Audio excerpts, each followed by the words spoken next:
তেখেতে যদি কিবা কাৰণে মিয়া ভোটেৰে মুখ্যমন্ত্ৰী আসনত বহে তেখেতে পাকিস্তানৰ পৰা চৰকাৰ চলাব নে দিছপুৰৰ পৰা চৰকাৰ চলাব?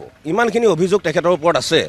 তেখেতে কিয় নিজৰ স্থিতি স্পষ্ট কৰা নাই? তেখেতে নিজৰ স্থিতি কৈ দিলে হ'ল যে নহয় মোৰ পাকিস্তানৰ লগত কোনো লিংক নাই, বোলে নহয় মোৰ যি দুজন ল'ৰা ছোৱালী দুজন ব্ৰিটেইনৰ নাগৰিক নহয়, ভাৰতীয় নাগৰিক। তেখেতে ক'লেই হ'ল তেখেতৰ পত্নীৰ নামত পাকিস্তানত বেংক একাউণ্ট সক্ৰিয় হৈ থকা নাই। মুখ্যমন্ত্ৰী যদি কিবা কাৰণে তেখেত হ'বলৈ হয় আমাৰ সমাজ জীৱনৰ কাৰণে, অসমীয়া সমাজ জীৱনৰ কাৰণে ই ভয়াৱহ ৰূপ ল'ব।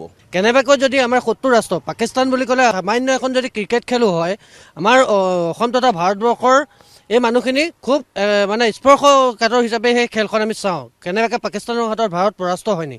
গতিকে তেনে ক্ষেত্ৰত এজন সাংসদ পাকিস্তানত গৈ ইমান দিন থকাটো বা পাকিস্তানৰ লগত এনেকুৱা ধৰণৰ সম্পৰ্ক থকাটো আমাৰ অসম তথা ভাৰতবৰ্ষৰ কাৰণে সঁচাকৈ খুব দুৰ্ভাগ্যজনক। আৰু এই কথাটো তেখেতে খুব সোনকালে মানে স্পষ্টকৈ ক'ব লাগিছিলে। কালিয়ে যিহেতু আমি তেখেতক সাংবাদিকসকলে আপোনালোকে নিশ্চয় প্ৰশ্ন কৰিছিলে আৰু তেখেতে কিবা উপলুঙা ধৰণৰ প্ৰশ্ন কৰিছে। আচলতে এজন সাংসদৰ পৰা আমি তেনেকুৱা ধৰণৰ উত্তৰ বিচৰা নাই কাহানিও। তেখেতে স্পষ্ট কৰিব লাগে, হয় বোলে মই তালৈ গৈছিলোঁ বা মই নাই যোৱা, মোৰ সন্তানসকল হয় বোলে তাৰ নাগৰিক হয় বা নহয়। এজন অসমৰ বা ভাৰতবৰ্ষৰ সাংসদ হৈ পাকিস্তানত ইমান দিনৰ ভ্ৰমণ কাৰ্যসূচীত কিহৰ কাৰণে গৈছিলে? পাকিস্তানৰ কোনসকল ব্যক্তিক তেখেতে লগ কৰিছিলে বা তাত কি ধৰণৰ আলোচনা হৈছিলে? পত্নীয়ে ক'ত কি চাকৰি কৰিছিলে বা কেনেকুৱা ধৰণৰ সূত্ৰ হৈছিলে, এই গোটেইখিনি ৰাজহুৱা কৰক তেখেত যদি প্ৰকৃততে দোষী হয়, গতিকে কঠোৰ যাতে শাস্তি প্ৰদান কৰে।